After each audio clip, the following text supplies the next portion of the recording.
रात का समय था। आसमान काले बादलों से ढका हुआ था और दूर कहीं गरज चमक की आवाज सुनाई दे रही थी। हवा में नमी और ठंडक थी, मगर उसके बीच एक अजीब सा घुटन भरा सन्नाटा छाया हुआ था। गांव के सभी दिए बुझ चुके थे। बैलगाड़ियां खेतों के किनारे रुकी थीं और कच्चे रास्तों पर मिट्टी की खुशबू घुल रही थी। लेकिन उस खुशबू के साथ एक अनजाना सा डर भी हर घर की दीवारों पर दस्तक दे रहा था। गांव के बीचों बीच एक पुराना कुआं था, जिसके पास बैठे बुजुर्ग अक्सर बच्चों को किस्से सुनाया करते थे। उनमें सबसे ज्यादा सुनाया जाने वाला किस्सा था वीरान हवेली का। वो हवेली जो गांव से जरा दूरी पर एक ऊंचे टीले पर खड़ी थी। काली काई जमी दीवारें, टूटे हुए मीनार, जंग लगे लोहे के दरवाजे और खिड़कियों के पल्ले, सब मिलकर उसे ऐसा रूप देते थे जैसे वो खुद सांस ले रही हो। ये कहानी शुरू होती है आज से लगभग 60 बरस पहले, जब इस गांव और आसपास के दर्जनों गांवों पर नवाब जफर अली खान की हुकूमत थी।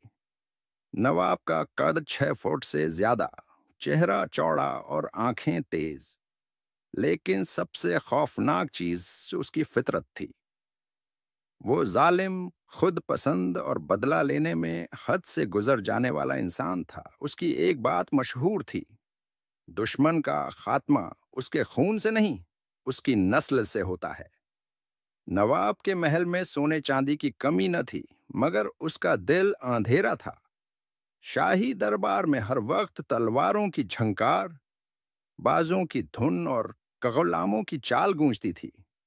मगर उस दरबार की सबसे डरावनी जगह थी कैद खाना। जमीन के नीचे पत्थरों में तराशी गई एक भयानक जेल, जहां सूरज की रोशनी कभी नहीं पहुंचती थी। जो एक बार वहां गया वो जिंदा वापस नहीं आया। उसी दौर में गांव के एक किनारे पर ये ची मुराद नाम के बुजुर्ग अपनी बीवी जैनत बीबी और इकलौती बेटी शाहनूर के साथ रहते थे। शाहनूर की उम्र मुश्किल से 20 साल थी, मगर उसकी खूबसूरती पूरे इलाके में चर्चा बन चुकी थी। उसकी आंखें जैसे सुबह के तारे, चेहरा जैसे खिला हुआ चमेली का फूल और आवाज ऐसी कि सुनने वाला पल भर को समय भूल जाए। वो कुएं से पानी भरने जाती तो रास्ते के पेड़ भी जैसे अपनी शाखें झुका देते। लेकिन हसीन चेहरों की कहानी अक्सर खतरनाक मोड़ लेती है, और शाहनूर की किस्मत में भी कुछ ऐसा ही लिखा था। एक दिन नवाब जफर अली खान के दरबार में एक सौदागर आया, जो गांव-गांव घूमता था। गपशप के दौरान उसने नवाब से कहा, हुजूर, मैंने बड़े शहरों की हसीनाएं देखी हैं, मगर आपके गांव की एक लड़की शाहनूर, उसकी मिसाल नहीं मिलती। नवाब के होठों पर एक बारीक सी मुस्कान आई। हसीन? उसने तीखे लहजे में पूछा। जी हुजूर, इतनी हसीन कि चांदनी भी उसके सामने फीकी लगे। नवाब की आंखों में खतरनाक चमक आ गई। उसने अपने खस सिपाही कमाल खान को इशारा किया और कहा, कल सुबह से पहले वो लड़की मेरे सामने होनी चाहिए, चाहे उसके माँ बाप की लाश पर से गुजरना पड़े। उस रात गांव में हर तरफ सन्नाटा था। हवा हल्की हल्की बह रही थी, मगर शाहनूर के घर के बाहर घोड़ों की टापें गूंजीं। फिर तेज कदमों की आहट और लोहे की बख्तर की खनक। दरवाजा जोर से धड़ाम से खुला। हाजी मुराद हाथ में लकड़ी का डंडा लिए आगे बढ़ा, मगर दो सिपाहियों ने उसे धक्का देकर गिरा दिया। जैनत बीबी चीखती रह गई। कमाल खान ने शाहनूर का हाथ पकड़ा और उसे घसीटकर बाहर ले आया। शाहनूर चीख रही थी, मगर गांव वाले अपने घरों में दुबके रहे। सब जानते थे कि नवाब के मामले में बोलना अपनी कब्र खोदने के बराबर है। शाहनूर को घोड़े पर बैठाकर सीधे हवेली ले जाया गया। वहां एक नम और अंधेरे कमरे में उसे बंद कर दिया गया। दीवारों पर नमी के धब्बे, छत से लटकते मकड़ी के जाले और कोने में जलती एक मध्यम मशाल। रोशनी में लंबे लंबे साए बन रहे थे, जैसे दीवारें जिंदा हों। अगली सुबह नवाब खुद आया। उसके कदमों की आहट पत्थर के फर्श पर गूंज रही थी। तुम्हारा नाम शाहनूर है? उसने भारी आवाज में पूछा। जी, शाहनूर ने धीमी आवाज में कहा, मगर उसकी आंखें डर के बजाय गुस्से से भरी थीं। नवाब हंसा। अब से तुम मेरी हो और ये गांव तुम्हें हमेशा भूल जाएगा। शाहनूर ने सीधी आंखों में देखकर कहा, नवाब, तुमने मेरा जिस्म कैद किया है, मेरी रूह नहीं। याद रखना, एक दिन तुम्हारा खून उसी मिट्टी में बहेगा जिस पर तुमने मेरा खून बहाया है। नवाब पल भर को चुप हुआ, फिर गुस्से में मुट्ठी भींचकर बाहर निकल गया। दिन हफ्तों में बदल गए। अहनूर उस अंधेरे कमरे में कैद रही। सिपाही दिन में 2 बार रोटी और पानी दे जाते। कभी कभी वो हवेली के दूसरे कैदियों की सिसकियां सुनती। रात के सन्नाटे में हवा के साथ हवेली की पुरानी दीवारें कराहती थीं। एक रात उसने सुना कि कोई औरत धीमे धीमे गुनगुना रही है। आवाज दीवार के उस पार से आ रही थी। उसने कान लगाकर सुना। शब्द किसी पुरानी दुआ या बद्दुआ के थे। गांव में लोग तरह तरह की बातें करने लगे। कुछ कहते शाहनूर मर चुकी है, कुछ कहते वो नवाब की रखैल बन गई है, और कुछ बुजुर्ग दावा करते कि उन्होंने रात को शाहनूर की परछाई गांव के कुएं के पास देखी है। हाजी मुराद और जैनत बीबी का हाल बुरा हो चुका था। बेटी की जुदाई और गांव के तानों ने उन्हें तोड़ दिया था, मगर उनके दिल में उम्मीद बाकी थी कि शायद वो एक दिन लौट आए। फिर एक रात हवेली में आग भड़क उठी। लपटें ऐसी उठीं कि आसमान लाल हो गया। लोग दूर से देखते रहे, मगर कोई आग बुझाने न गया। कहा जाता है कि कैद खाने का दरवाजा खुद ब खुद खुल गया और शाहनूर के कमरे से एक औरत की हंसी सुनाई दी। एक सिपाही ने बाद में बताया कि उसने एक साया देखा जो आग के बीच से गुजरता हुआ अंधेरे में गायब हो गया। नवाब जफर अली खान जिंदा बच गया, मगर उसके बाद वो पहले जैसा न रहा। कुछ ही दिनों में उसका जिस्म कमजोर होने लगा। आंखों के नीचे काले घेरे पड़ गए। ओ अजी! वो रात को अचानक चीख मारकर उठ बैठता।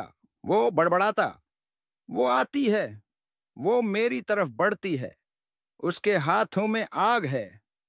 आग लगने के बाद से नवाब के दिन और रात अजीब किस्म के करार में गुजरने लगे। कभी वो खिड़की पर बैठकर खाली मैदान को घूरता, कभी अचानक उठकर दरवाजा बंद कर देता जैसे किसी के आने से डर गया हो। उसके बाजुओं पर नीले निशान, गर्दन पर लाल खरोंचें और सीने पर जलने के दाग उभरने लगे।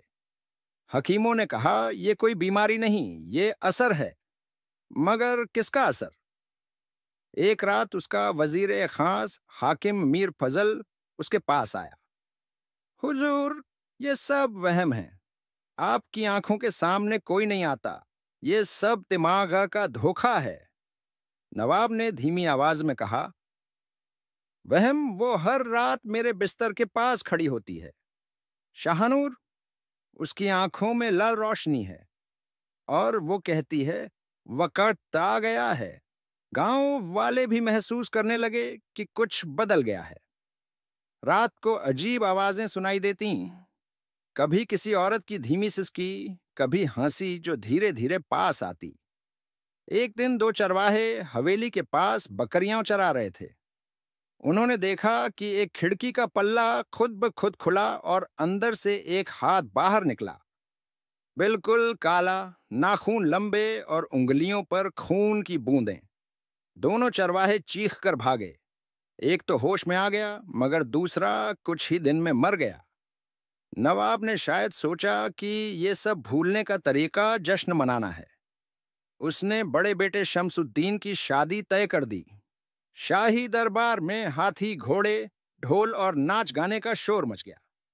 लेकिन शादी की रात जब दुल्हन को कमरे में लाया गया तो शमसुद्दीन ने घूंघट उठाया और चीख मारकर पीछे हट गया। दुल्हन के चेहरे पर शाहनूर की मुस्कान थी, आंखें खाली, होठों पर जहरीली खुशी। शमसुद्दीन ने 2 कदम पीछे हटते ही सीना पकड़ा और जमीन पर गिर गया। वो मर चुका था।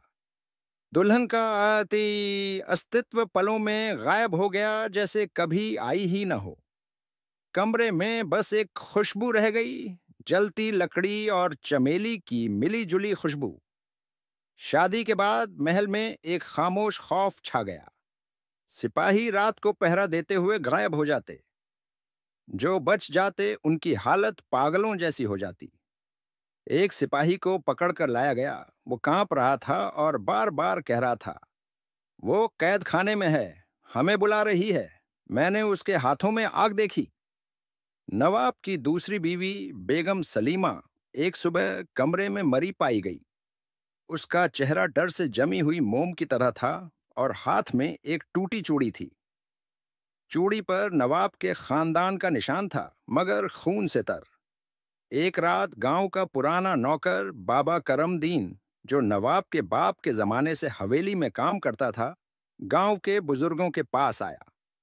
उसने धीमी और कांपती आवाज में कहा, मैंने अपनी आंखों से देखा था, आग लगने वाली रात शाहनूर जिंदा निकली थी, मगर वो इंसान नहीं रही थी।